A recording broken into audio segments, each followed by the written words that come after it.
저는 항상 진실을 알고 있었습니다. 어머님도 아시잖아요.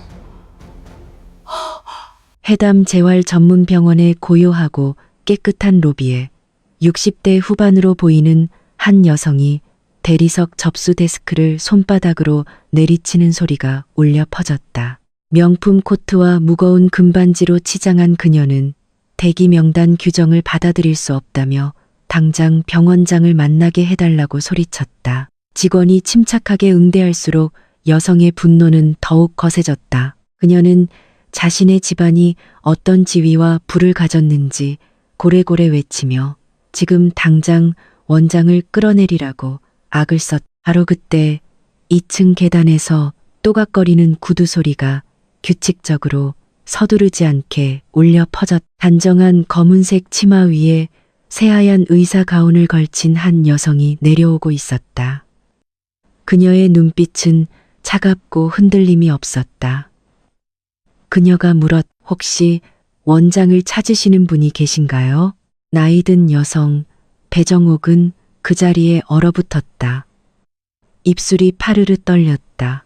그녀의 눈앞에 서 있는 병원장은 정확히 6년 전 가방 하나만 들려 길거리로 내쫓았던 며느리 강희진이었다. 6해 전으로 거슬러 올라간다. 강희진은 유능한 작업치료사였다. 시아버지인 이막수가 심각한 뇌졸중으로 쓰러져 오른쪽 반신이 마비된 후 희진은 병원 일과 집안일을 병행하며 그의 재활을 도맡았다. 재활 과정은 고되고 육체적으로 힘들었다.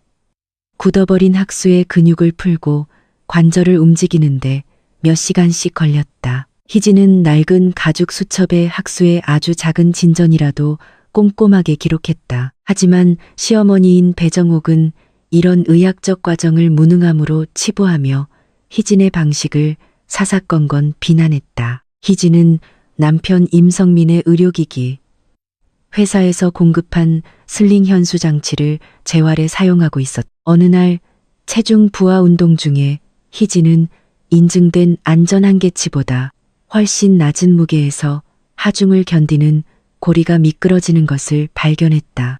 그녀의 눈이 가늘어졌다. 단순한 실수가 아니었다. 뭔가 근본적으로 잘못되었다는 직감이 온몸을 훑고 지나갔다. 그녀는 즉시 장비의 사양서를 파고들었다. 몇 시간의 조사 끝 그녀는 끔찍한 진실을 마주했다. 남편의 회사가 제조 비용을 절감하기 위해 납품한 장비 전체가 구조적으로 결함이 있다는 사실을 깨달았다. 환자의 생명을 담보로 한 위험한 도박이었다. 희진은 이 치명적인 의료 결함을 절대 무시할 수 없다고 결심했다. 이 사실은 남편과의 정면 충돌을 예고하고 있었다. 그날 밤 희진은 남편의 서재에서 안전성 테스트 결과가 담긴 서류들을 내밀었다. 그녀는 남편이 충격을 받고 즉시 제품 회수를 지시할 것이라고 예상했다. 하지만 임성민은 놀라지 않았다. 오히려 그는 차갑게 돌변하며 목소리를 낮추라고 말했다. 대형 병원과의 계약이 걸려 있으며 지금 리콜을 하면 회사가 파산할 것이라고 설명했다. 그는 그녀에게 이 사실을 무시하라고 명령했다. 희진은 환자들, 심지어 그의 아버지까지 위험에 처해 있다고 말하며 거부했다. 성민은 사업에는 희생이 따르는 법이라며 그녀의 의료 윤리를 순진한 이상주의로 치부했다. 그 순간 둘 사이의 이념적 균열은 돌이킬 수 없이 벌어졌다. 희진은 이것이 단순한 의견 차이가 아니라 인간의 생명에 대한 가치관의 차이임을 깨달았다. 그녀는 남편 몰래 해당 장비를 독립적인 연구소로 보내 공인된 안전감사를 의뢰했다. 이것이 어떤 폭풍을 몰고 올지 알면서도 그녀는 멈출 수 없었다. 그녀는 즉시 학수의 재활에서 그 장치를 사용하지 않기로 결정했다. 하지만 그녀가 집에서 그 위험한 장치를 치우기도 전에 피할 수 없는 사고가 터지고 말았다. 어느 날 오후 희진이 수건을 가지러 잠시 방을 비운 사이였다. 혼자서라도 연습하려던 학수가 결함이 있는 슬링에 몸을 의지했다. 쨍그랑 하는 날카로운 금속 파열음과 함께 고리가 부러졌다. 학수는 바닥으로 심하게 넘어지며 팔꿈치가 골절되었고 혈압이 위험할 정도로 치솟았다.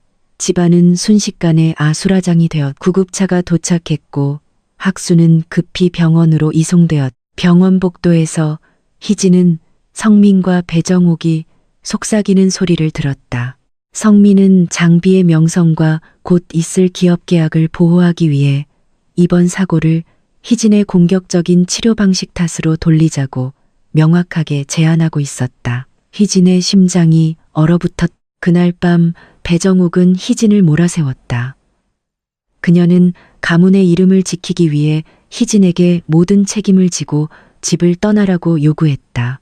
희진은 장비가 불량이었음을 증명하는 독립연구소에 보고서를 내밀었다. 하지만 배정욱은 비웃으며 물었다. 누가 부유한 최고 경영자가 아닌 미천한 치료사의 말을 믿어주겠냐고.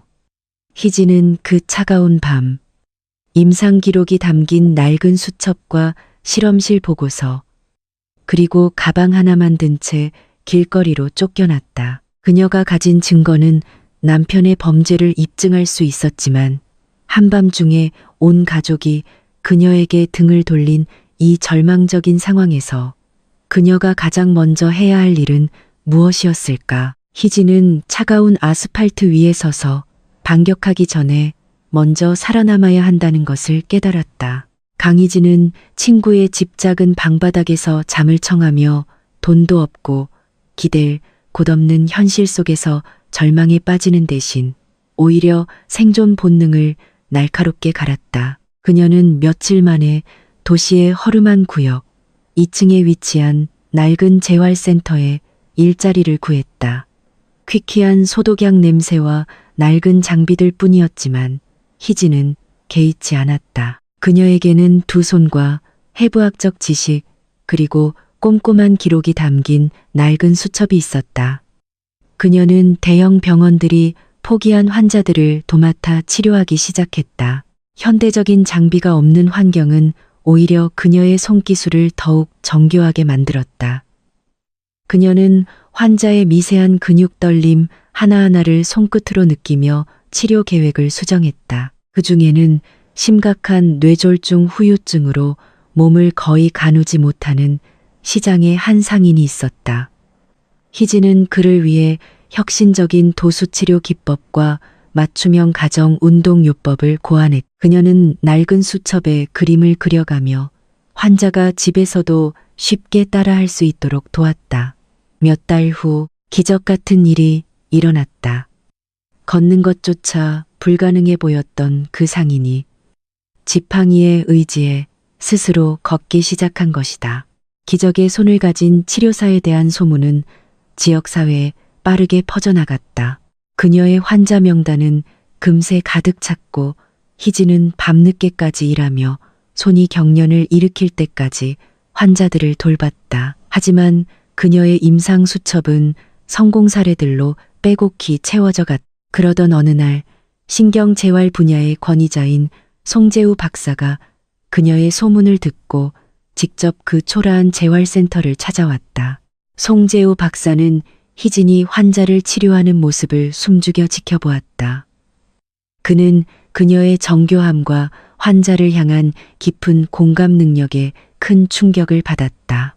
치료가 끝난 후 그는 희진에게 커피를 제안하며 신경재활 전문센터를 함께 열자고 제안했다.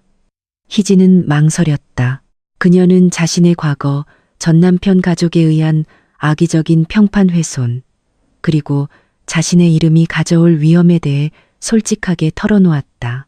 하지만 송재우 박사는 뜬소문 따위는 신경 쓰지 않는다고 일축했다. 그는 오직 자신의 눈으로 본 것만 믿으며 희진의 임상 결과는 그 어떤 소문보다 강력한 증거라고 말했다. 그들은 각자의 모든 것을 걸었다. 막대한 은행 대출을 받아 작은 건물을 확보했고 마침내 해담 재활 전문 병원을 설립했다. 병원을 설립하며 희진은 단 하나의 깨뜨릴 수 없는 원칙을 세웠다. 어떤 환자도 포기하지 않으며 어떤 VIP도 의료적 기준을 우회할 수 없다.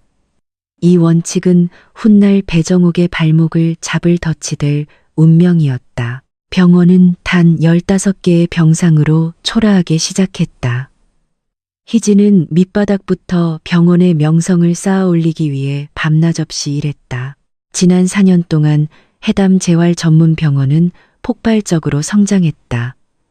희진은 병원장으로 임명되었고 그녀의 탁월한 행정 능력과 임상 실력은 전국적으로 인정받았다.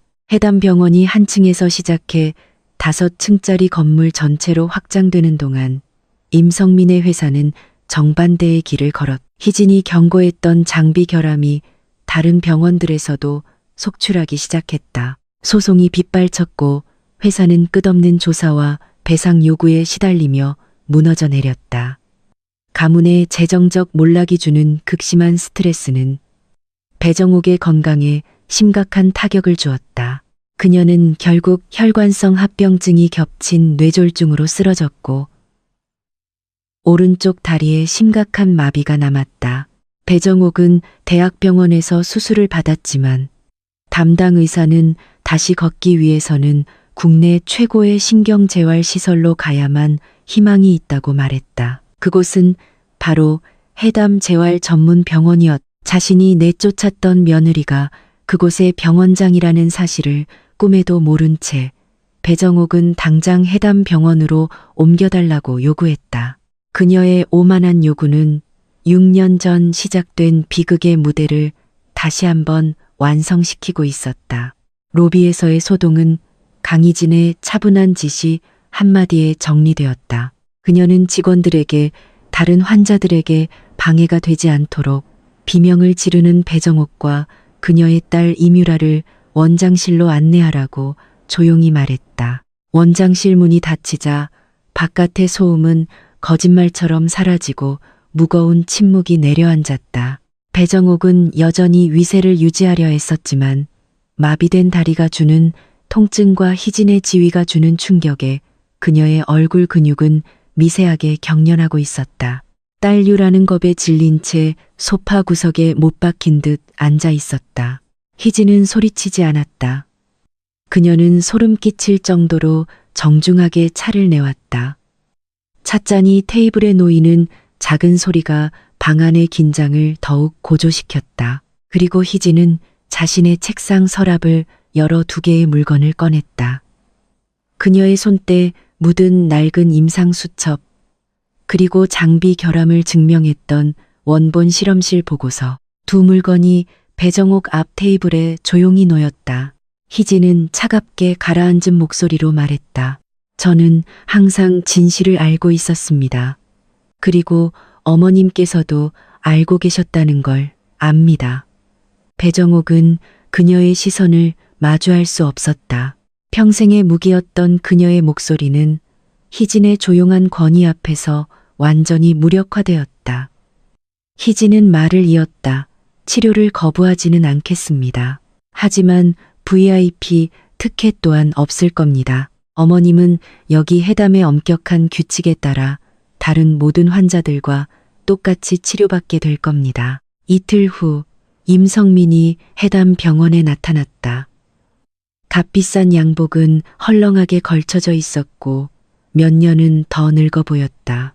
그는 복도에서 희진을 가로막으며 마치 아직도 동등한 관계인 것처럼 행동하려 애썼다. 그는 어머니의 치료비를 2배로 지불하겠다며 현재 진행 중인 자신의 형사 과실 재판의 결정적인 증거가 될 낡은 실험실 보고서를 영원히 폐기해달라고 애원했다. 그의 목소리에는 과거의 오만함 대신 절박한 비굴함이 묻어 있었다. 희진은 깊은 연민이 섞인 눈으로 그를 바라보았다. 그녀는 이 기괴한 아이러니를 지적했다.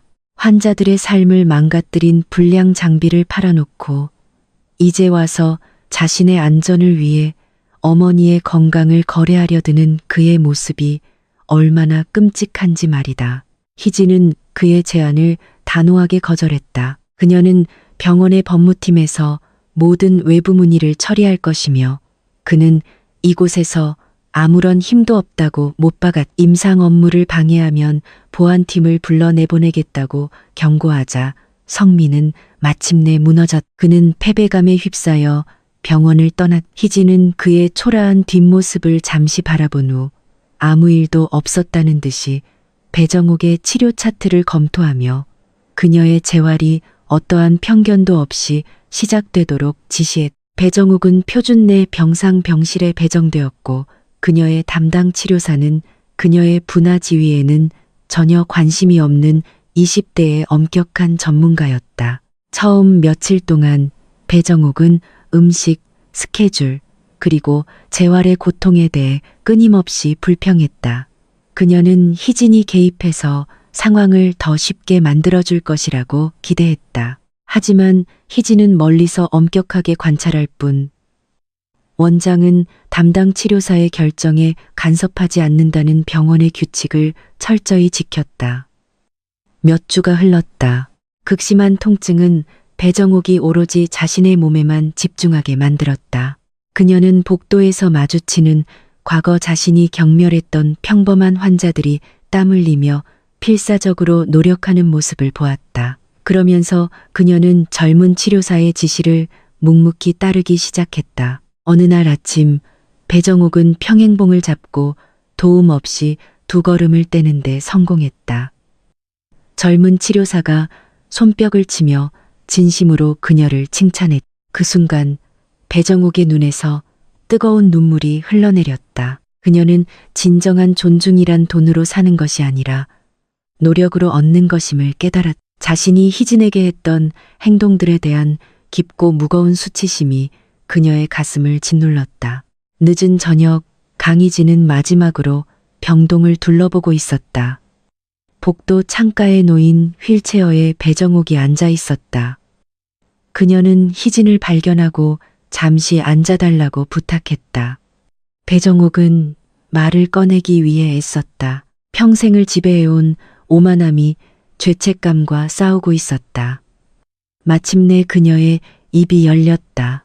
그녀는 이 병원이 어떻게 운영되는지, 직원들이 환자들을 어떻게 대하는지 보면서 자신이 얼마나 눈이 멀고 잔인했는지 깨달았다고 힘겹게 고백했다. 그리고 그녀는 희진을 내쫓았던 그날 밤에 대해 정식으로 사과했다. 그녀는 장비가 불량이라는 것을 알면서도 진실보다는 아들의 부를 지키는 것을 선택했다고 시인했다. 만약 당신의 삶을 망가뜨린 사람이 무력해진 후에야 진심으로 사과한다면 당신은 그 사과를 받아들이겠습니까? 아니면 외면하겠습니까? 희진은 조용히 그 사과를 받았다. 하지만 그녀는 마지막 진실 하나를 더 드러냈다. 그녀는 근처 VIP 상담실 문을 열었다. 안에는 시아버지 이막수가 앉아 있었다. 그는 몇 달 동안 해담 병원에서 비밀리에 외래 치료를 받고 있었던 것이다. 천천히 하지만 분명한 목소리로 학수가 아내에게 말했다. 희진이 자신의 목숨을 구했고 아들의 탐욕이 자신을 죽일 뻔했다고. 그 말을 듣는 순간 배정옥은 복도에서 완전히 무너져 내리며 아이처럼 흐느껴 울었다. 며칠 후 배정옥은 지팡이를 짚고 걸어서 퇴원했다. 그녀는 떠나기 전 희진에게 깊이 허리를 숙여 인사했다. 임성민은 결국 기업 사기 및 의료 과실 혐의로 실형을 선고받았다. 모든 것이 제자리를 찾은 어느 날 저녁, 송재우 박사가 희진의 사무실로 찾아왔다. 그는 6년 전 그녀가 꿈꿨을 복수가 생각만큼 달콤한지 물었다. 희진은 미소를 지으며 고개를 저었다. 그녀는 진정한 승리가 그들을 파괴하는 것이 아니었음을 깨달았다고 말했다. 그것은 그들의 거짓말이 더 이상 자신을 건드릴 수 없을 만큼 부인할 수 없는 무언가를 스스로 건설하는 것이었다. 그녀는 날고해진 자신의 옛 수첩을 바라보았다. 그리고 그것을 서랍 깊숙한 곳에 넣고 잠갔다. 과거는 마침내 그곳에 봉인되었다. 희진은 바쁘게 돌아가는 병원 복도로 걸어 나갔다.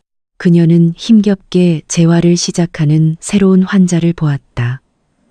그녀는 그에게 다가가 흔들림 없고 확신에 찬 손길로 그의 자세를 부드럽게 바로잡아 주었다. 그녀의 손은 여전히 목적과 온기로 가득했다. 때로는 가장 위대한 복수는 파괴가 아니라 당신을 부수려 했던 사람들이 당신의 도움을 구해야만 할 정도로 견고한 삶을 건설하는 것입니다. 강희진 원장의 여정에 대해 어떻게 생각하셨나요? 여러분도 배신 이후에 밑바닥부터 삶을 다시 일으켜 세워야 했던 경험이 있으신가요? 아래 댓글로 여러분의 이야기를 공유해 주세요. 이 이야기가 마음에 와 닿으셨다면 저희가 더 강력한 회복의 이야기들을 전해드릴 수 있도록 구독과 좋아요를 눌러주세요. 들어주셔서 감사합니다. 다음 영상에서 뵙겠습니다.